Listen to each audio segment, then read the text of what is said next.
Hi my lovely viewers, this is Hello IT World Learning tutorial channel for you. Today in this tutorial I am going to show you how to add picture with Microsoft Word in Windows 11. So for this case, we will go to the MS Word file in Windows 11 operating system. So how we can work?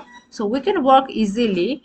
We can add the pictures here, the insert bar. So here insert bar have presenting the pictures. So here are the pictures. So this device or online pictures, there have lots of options. So here picture, first we will click the this device. So how this device, here I have lots of pictures here.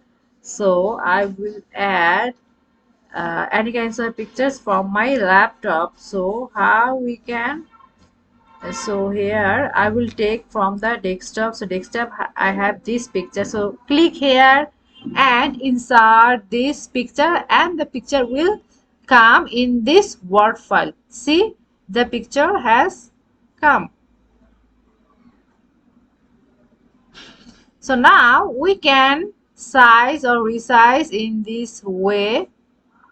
See, in this way we can resize these pictures in this Word file. So in this way we will learn these things. So thank you so much for watching this video. Please subscribe this channel. Hopefully this tutorial will help you so much.